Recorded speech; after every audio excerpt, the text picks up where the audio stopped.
the world would be more astonished than when reading the Roman annals by Niebuhr.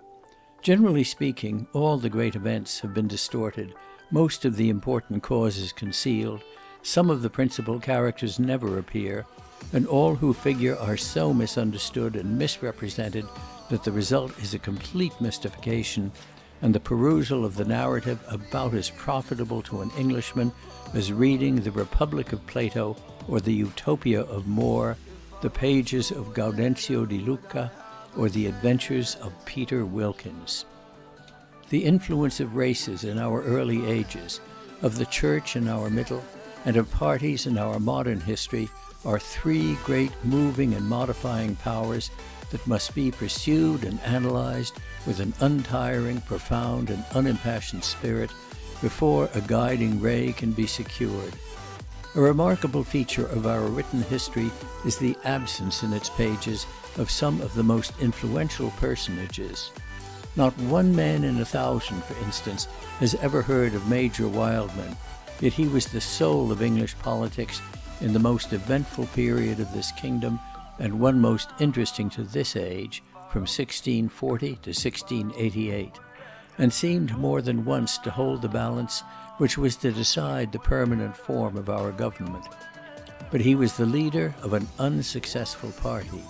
Even, comparatively speaking, in our own times, the same mysterious oblivion is sometimes encouraged to creep over personages of great social distinction as well as political importance. The name of the second Pitt remains, fresh after 40 years of great events, a parliamentary beacon. He was the Chatterton of politics, the marvelous boy. Some have a vague impression that he was mysteriously molded by his great father, that he inherited the genius, the eloquence, the statecraft of Chatham. His genius was of a different bent, his eloquence of a different class, his statecraft of a different school. To understand Mr. Pitt, one must understand one of the suppressed characters of English history, and that is Lord Shelburne. When the fine genius of the injured Bolingbroke, the only peer of his century who was educated and proscribed by the oligarchy because they were afraid of his eloquence, the glory of his order and the shame, shut out from Parliament, found vent in those writings which recalled to the English people the inherent blessings of their old free monarchy, and painted in immortal hues his picture of a patriot king, the spirit that he raised at length touched the heart of Carteret, born a Whig, yet sceptical of the advantages of that patrician constitution which made the Duke of Newcastle the most incompetent of men, but the chosen leader of the Venetian party, virtually sovereign of England. Lord Carteret had many brilliant qualities. He was undaunted, enterprising, eloquent, had considerable knowledge of continental politics, was a great linguist, a master of public law, and though he failed in his premature effort to terminate the dogeship of George II, he succeeded in maintaining a considerable though secondary position in public life. The young Shelburne married his daughter. Of him it is singular we know less than of his father-in-law, yet from the scattered traits some idea may be formed of the ablest and most accomplished minister of the 18th century. Lord Shelburne, influenced probably by the example and the traditionary precepts of his eminent father-in-law, appears early to have held himself aloof from the patrician connection, and entered public life as the follower of Bute in the first great effort of George III to rescue the sovereignty from what Lord Chatham called the Great Revolution families. He became in time a member of Lord Chatham's last administration, one of the strangest and most unsuccessful efforts to aid the grandson of George II in his struggle for political emancipation. Lord Shelburne adopted from the first the Bolingbroke system, a real royalty in lieu of the chief magistracy, a permanent alliance with France instead of the Whig scheme of viewing in that power the natural enemy of England, and above all a plan of commercial freedom, the germ of which may be found in the long maligned negotiations of Utrecht, but which in the instance of Lord Shelburne were soon in time matured by all the economical science of Europe in which he was a proficient. Lord Shelburne seems to have been of a reserved and somewhat astute disposition. Deep and adroit, he was, however, brave and firm. His knowledge was extensive and even profound. He was a great linguist. He pursued both literary and scientific investigations. His house was frequented by men of letters, especially those distinguished by their political abilities or economical attainments. He maintained the most extensive private correspondence of any public man of his time. The earliest and most authentic information reached him from all courts and quarters of Europe, and it was a common phrase that the minister of the day sent to him often for the important information which the cabinet could not itself command. Lord Shelburne was the first great minister who comprehended the rising importance of the middle class, and foresaw in its future power a bulwark for the throne against the great Revolution families. Of his qualities in council we have no record. There is reason to believe that his administrative ability was conspicuous. His speeches prove that, if not supreme, he was eminent in the art of parliamentary disputation, while they show on all the questions discussed a richness and variety of information with which the speeches of no statesman of that age except Mr. Burke can compare. Such was the man selected by George III as his champion against the Venetian party after the termination of the American War. The prosecution of that war they had violently opposed, though it had originated in their own policy. First minister in the House of Lords, Shelburne entrusted the lead in the House of Commons to his Chancellor of the Exchequer, the youthful Pitt. The administration was brief, but it was not inglorious.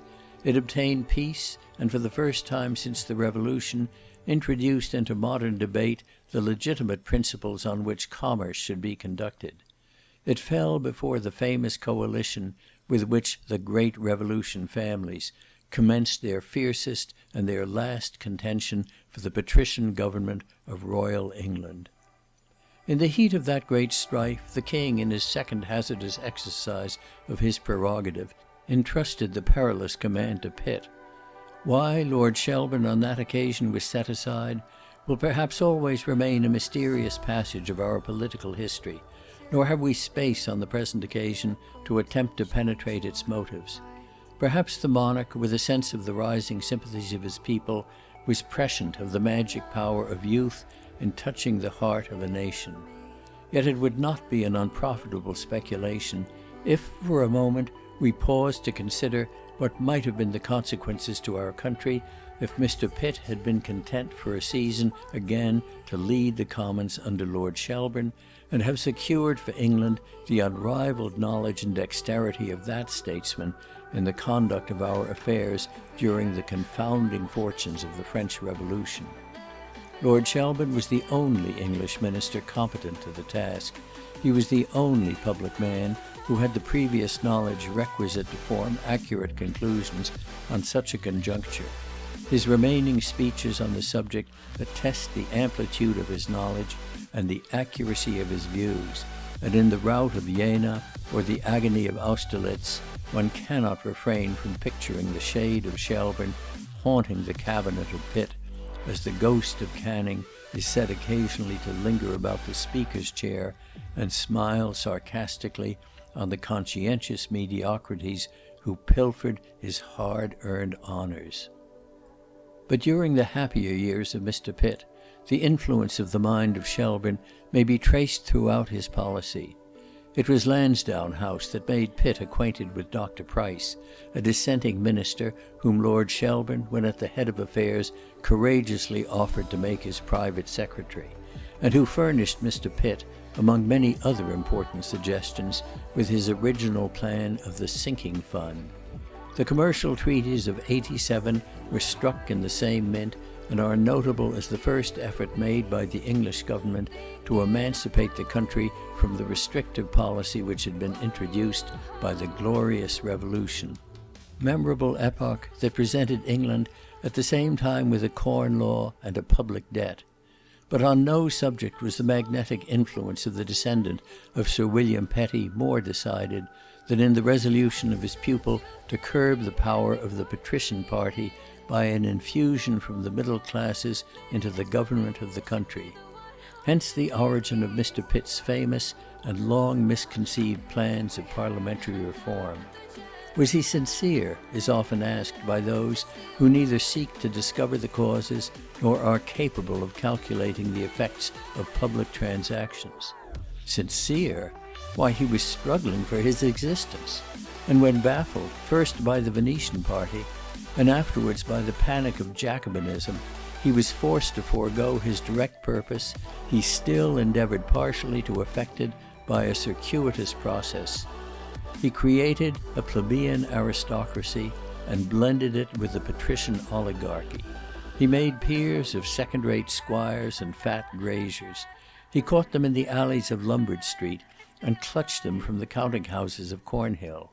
When Mr. Pitt, in an age of bank restriction, declared that every man with an estate of $10,000 a year had a right to be a peer, he sounded the knell of the cause for which Hampden had died on the field and Sidney on the scaffold. In ordinary times, the pupil of Shelburne would have raised this country to a state of great material prosperity, and removed or avoided many of those anomalies which now perplex us. But he was not destined for ordinary times, and though his capacity was vast and his spirit lofty, he had not that passionate and creative genius required by an age of revolution. The French outbreak was his evil demon. He had not the means of calculating its effects upon Europe. He had but a meagre knowledge himself of continental politics. He was assisted by a very inefficient diplomacy. His mind was lost in a convulsion of which he neither could comprehend the causes nor calculate the consequences. And forced to act, he acted not only violently, but in exact opposition to the very system he was called into political existence to combat. He appealed to the fears, the prejudices, and the passions of a privileged class, revived the old policy of the oligarchy he had extinguished, and plunged into all the ruinous excesses of French war and Dutch finance.